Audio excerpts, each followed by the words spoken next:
The email subject line read only, "The Truth." No sender name, no preview text, no warning whatsoever. It landed in my inbox at 3:14 a.m., that eerie, hollow hour when nothing good ever happens. I didn't even hear the notification ping. I stumbled upon it the next morning by pure accident while searching for a delivery confirmation. And the instant I saw it, the entire world around me blurred into insignificance. Because the truth wasn't just a clever headline. It was a loaded gun pointed directly at my chest. I didn't open it right away. I stared at it for hours, paralyzed by dread over what it might contain. My divorce from Colette had been finalized 5 months ago, and I'd only just begun to sleep through the night, without hearing echoes of her laughter down the hallway in my dreams. I thought I'd already endured the worst, the infidelity, the gaslighting, the way she'd twisted every argument to make me feel like the villain in our own story. But this was something else entirely. By the time I finally clicked it open, my palms were so slick with sweat, they left smudges on my laptop trackpad. The message was short, brutally, chillingly short. "You don't know the real reason she left. I was there that night and you deserve to know." That was it.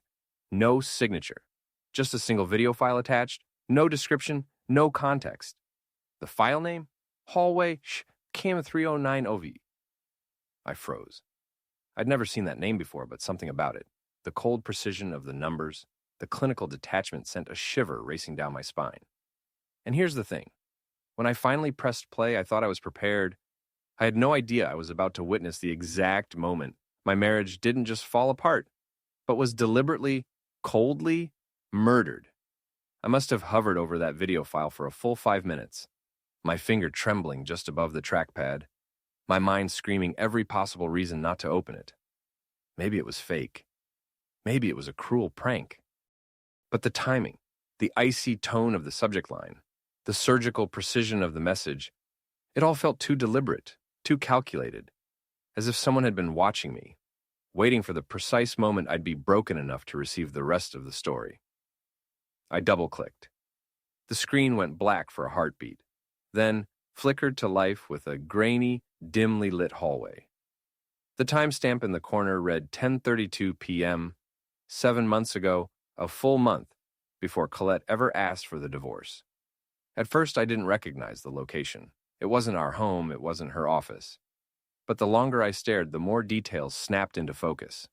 The faded floral wallpaper, the scuffed baseboards, the slightly crooked angle of the security camera. Suddenly, it hit me. I'd been there once, years ago, for a corporate holiday party. It was a downtown law firm's office suite. She'd told me they were just consulting her for freelance marketing. Except in the video, she wasn't consulting anyone. Colette stepped into frame wearing a black dress I'd never seen before, low-cut, far too revealing for any professional setting. She glanced over her shoulder with a smirk that sent ice through my veins. Then a man appeared, tall, shaved head, wearing a suit far too expensive for a casual business meeting. He grabbed her waist like it was second nature, like they'd done this 100 times before, and she kissed him. Not a peck, not a hesitant gesture, but a full-bodied, intimate embrace that spoke of deep familiarity, of history, of feeling. I sat there, mouth agape, unable to blink, every muscle in my body locked in place. Then, as she pulled away, she turned and not toward him, but straight into the camera lens. And winked, not at him, at me. As if she knew someone would watch this, as if she wanted me to. The video cut off right there. No sound, no explanation, just that single devastating moment. That's when I understood. This wasn't a mistake. This wasn't a moment of weakness. This was planned. Targeted, and that wink? That wasn't coincidence. It was a message. I closed my laptop and sat in silence. The room felt suddenly smaller, colder, as if the walls were pressing in. My heart hammered so loudly I could hear it pulsing in my ears. She hadn't just betrayed me. She'd mocked me. Or worse, maybe someone else had orchestrated this entire thing. Because now I had questions I never imagined I'd need to ask. Who recorded this? Who sent it? And why? After all this time. Were they showing it to me now? Whatever this was, it wasn't over, and something deep in my gut told me the worst was still ahead. I didn't sleep that night. Every time I closed my eyes, that image of her smirking into the camera flickered behind my eyelids like a curse. It wasn't just the betrayal that shattered me. It was the performance of it, the confidence, the calculation.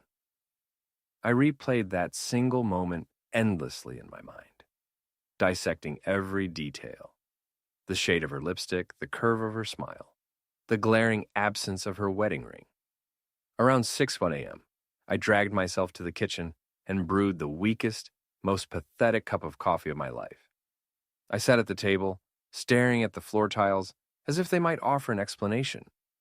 I wanted to delete the email, erase the video, pretend none of it had happened, but I knew better. This wasn't something I could forget. It was something I had to understand. And then, just as the first pale light of dawn broke through the clouds, another email arrived. No subject line, just a blank bar, and a single attachment. Listen. MP3. I hesitated. Last time it was video. Now it was audio. I clicked download, watching the file appear on my desktop like a ticking time bomb. My hand shook just as it had the night before. I pressed play. It was her voice, Colette, and she was laughing. I heard the clink of glasses, low murmurs in the background, maybe a bar, maybe a restaurant. Then another voice. Deep, calm, unmistakably male. The same man from the hallway video. I couldn't catch every word, but one line cut through the static with crystal clarity. You think he ever suspected? Her reply was a light, teasing laugh. Emery, please. He still thinks I'm miserable without him. Then she added something that made my stomach twist into knots. Let's just say I'm glad the hallway camera caught that night. He needed to see it eventually. The recording ended. This wasn't just cheating. It wasn't just lies. It was a coordinated act of cruelty.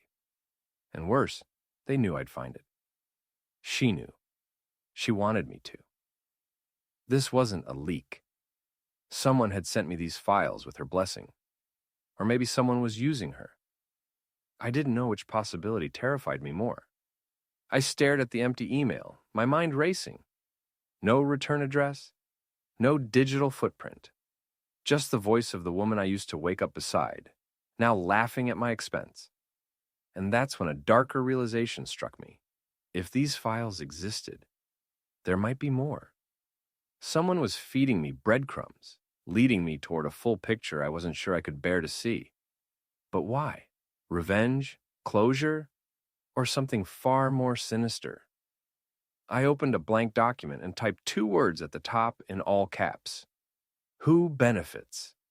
Because I was done being a passive spectator in my own humiliation. I didn't know it yet, but the next piece of the puzzle was already waiting for me. I don't know what madness looks like from the outside, but from the inside, it's eerily quiet. That's how I felt for the next 2 days. Not calm, not numb, but suspended, as if I were holding my breath, waiting for the next shoe to drop. And somehow, deep down, I already knew it would. I barely ate. Ignored texts. Took a sick day from work and spent it sitting on the floor, refreshing my inbox every few minutes like some digital addict chasing a fix. But nothing came. No more videos, no more audio, no more faceless ghosts. Then, on the 3rd morning, I stepped outside and found something physical. An envelope. White, unmarked, sealed, tucked neatly under my windshield wiper. At first, I thought it was a parking ticket. I live on a quiet street. Things like that are rare. But the moment I touched it, I felt its thickness. Not paper. A flash drive. I scanned the street sidewalks, windows, passing cars. Nothing. No one. Just wind, silence, and the creeping sensation that something unseen was crawling under my skin. Back inside, I placed the envelope on my kitchen table. I didn't open it right away. Part of me wanted to toss it in the trash, to reclaim whatever shred of dignity I had left. But I'd already crossed that line. The truth had teeth, and it had already sunk them deep. Inside was a handwritten note. You were never supposed to find out this way, but she doesn't deserve your silence anymore. Play the video. Trust what you see. No name, No signature. Just a small USB drive, wrapped in tissue paper, as if it might shatter. I plugged it in. Every nerve in my body screamed in protest. The file was titled Parking Garage Exit 02. MP4. A different location, a different date 6 weeks before our divorce. The footage showed a car, Colette's black Volvo, slowly pulling out of a covered parking garage. She stopped just before the exit gate. Then the passenger door opened. It wasn't the man from the hallway, it was someone else. Younger, blonde, barely out of college. She kissed him lightly on the cheek before he left. Then, once she thought she was alone, she pulled down the sun visor, checked her lipstick in the mirror, and whispered something I couldn't hear. Something meant only for herself. The file ended. I sat frozen. Another man, another location. The woman I thought I'd married wasn't just unfaithful. She was living a double, maybe even triple life. And whoever was sending me these files wasn't just exposing affairs. They were revealing a pattern, a meticulously constructed lie I'd once called a marriage. I stood to get water, trying to steady my shaking hands. That's when I saw movement outside my window. A figure in a gray hoodie, backpack slung over one shoulder, walking briskly down the sidewalk. I threw open the door. "Hey!" The person stopped, turned slowly, looked at me not with surprise, but with recognition, as if they'd been waiting for me to speak. And then they smiled, just for a second, before vanishing around the corner. I stood there in my socks, heart pounding. What the hell was happening? Who was feeding me these secrets? And what did they want in return? I didn't sleep that night either. I left the living room light on, half expecting another knock, another envelope, another ghost. But no one came. My phone stayed silent. The street remained empty. But my thoughts? They were deafening. That smile from the hoodie-clad stranger haunted me. It wasn't casual. It was knowing, as if they'd seen the raw, exposed core of my life, as if they pitied me. Or worse, as if they'd helped destroy it. By morning, I felt unhinged, not hysterical, but untethered, as if everything I'd believed was solid had quietly turned to sand beneath my feet. I needed to escape the house, to breathe somewhere that didn't reek of memory. I wandered downtown, drifting through side streets until I found a quiet bookstore nestled between a bakery and a barber shop. It smelled of old paper and quiet possibility. I used to bring Colette to places like this. She'd say she loved the smell of stories. I hated that I still remembered that. I moved through the aisles aimlessly, fingers trailing over book spines, not reading, just existing. That's when I saw it. A business card jammed awkwardly between two novels, its spine bent as if shoved there in haste. Not for the bookstore, not even for a real business. Just a name, Devin LaRue. And beneath it, "You deserve the truth the first time." Followed by a phone number, no logo, no title. Just that. The name struck a chord not because I recognized it immediately, but because it tugged at something buried deep in my memory. I pocketed the card and left without buying anything. I needed air. I needed answers. Back home, I sat at the kitchen table, card in one hand, phone in the other. I Googled the name. Nothing useful, no LinkedIn, no social media. The number led to a generic voicemail. Robotic, impersonal. Then it hit me. Devin LaRue. He was in Colette's high school yearbook. We'd flipped through it once early in our marriage, half drunk on wine. She'd pointed to faces, told stories. She'd mentioned Devin called him a loner, but weirdly smart. She'd rolled her eyes and moved on, laughing about some other guy who'd become a DJ. I barely remembered it until now. Why would someone from her past be in my present, playing spy games with flash drives and anonymous recordings? Unless this had started long before our marriage. Unless Devin hadn't just found the truth, he was part of it. And suddenly, I couldn't breathe. If Devin had known Colette before I ever did, if he'd been close to her back then, what else had been hidden? What entire chapters of her life had I never seen, even when she was sleeping beside me every night? My phone buzzed. No caller ID. One word appeared on the screen. Ready? And just like that, I wasn't in control anymore. Someone had a plan, and I was already playing my part. I didn't want to answer. My thumb hovered over the screen like it weighed 100 pounds. Every instinct screamed, "Ignore it! Let it ring! Let the puppet master stay in the shadows!" But curiosity's a venom. Once it's in your veins, there's no antidote. So I picked up, held my breath, whispered, "Hello." A pause. Static. Then a voice I didn't recognize but instantly loathed. "You look like hell in that bookstore, Emery." I froze. My blood turned to ice. It was a man's voice, smooth, low, unnervingly calm.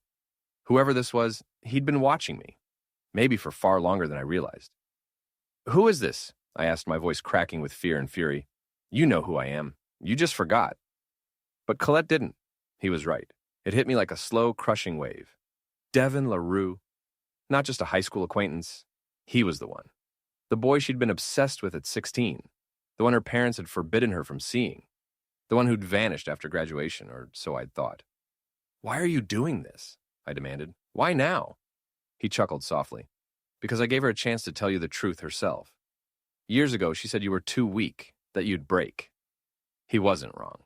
But now that she's gone, I thought maybe you deserved to know just how deep the hole goes.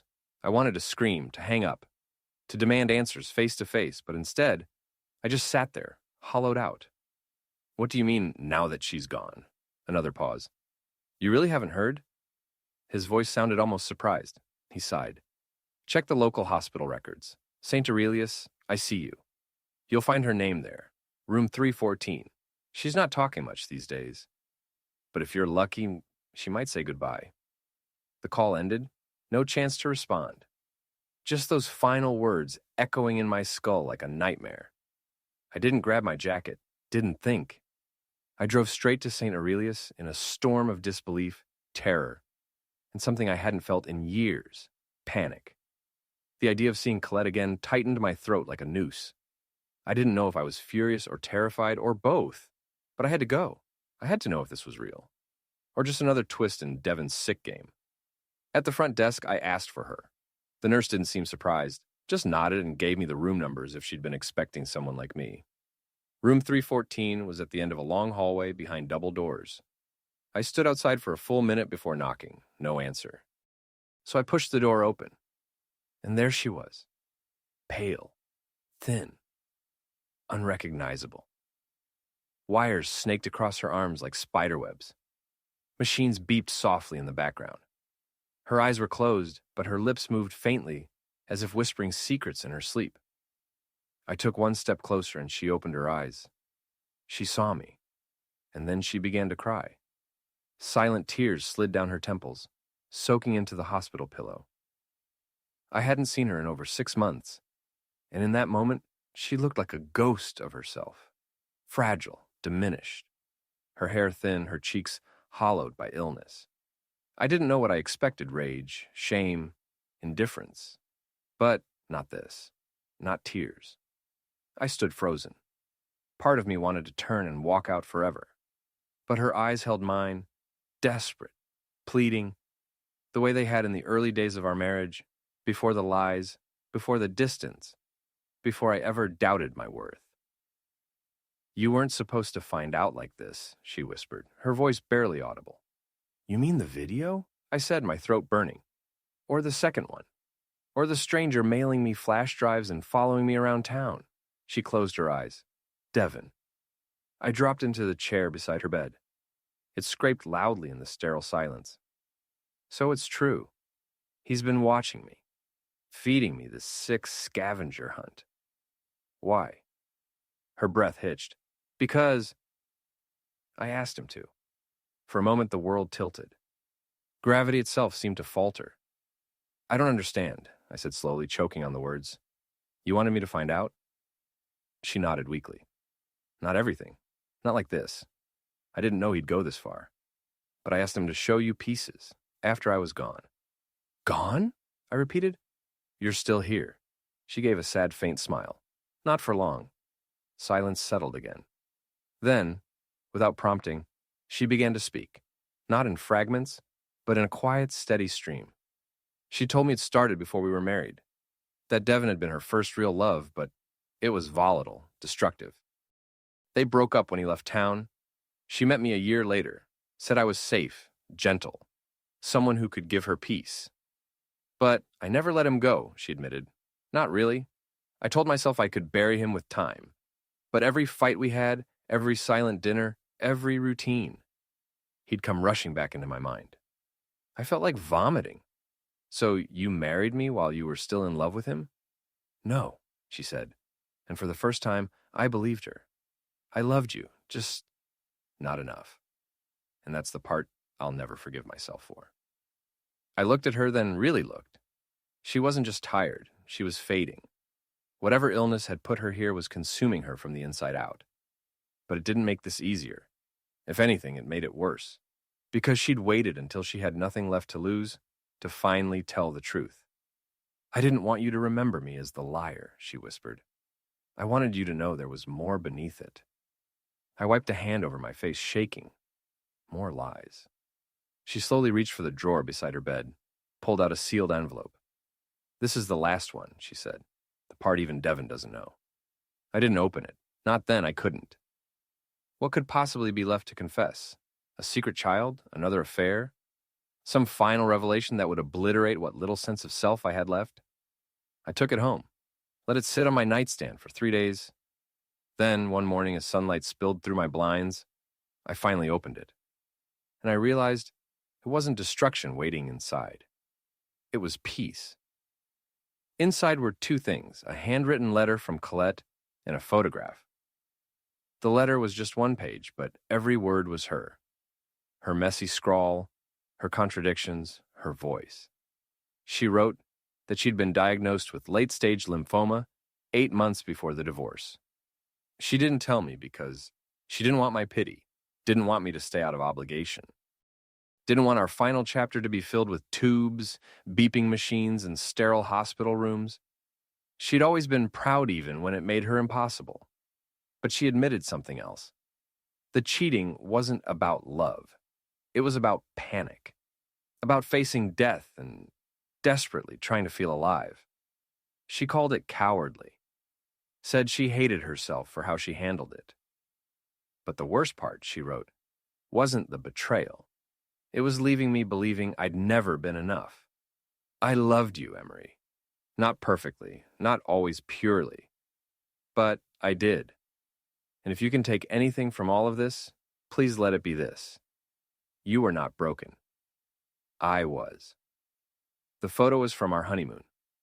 A moment I didn't even remember being captured. Me, squinting in the sun, holding her hand mid-laugh. On the back, she'd scribbled 3 words. Keep this version. I cried harder than I ever had, not because it fixed anything. It didn't. But because it was real. And real is messy. Real is human. And finally, I understood. I didn't need revenge. I didn't need dramatic closure. I just needed the truth. And now I had it. I went back to the hospital a few days later, but her bed was empty. A nurse told me she'd passed quietly in the night. No visitors, no noise, just sleep. But I got to say goodbye. Not with words, with forgiveness. These days, I'm rebuilding slowly. I journal, I read more. I take walks through that bookstore district every week. Not looking for ghosts, just breathing, just being. And maybe, just maybe, that's enough. If you've made it this far, thank you for listening to my story. Now it's your turn. What moment in this story shocked you the most? And have you ever received a message that changed your life? Drop it in the comments. I read every single one. And don't forget to subscribe to the channel. This is Gossip Man, where the truth always finds a way.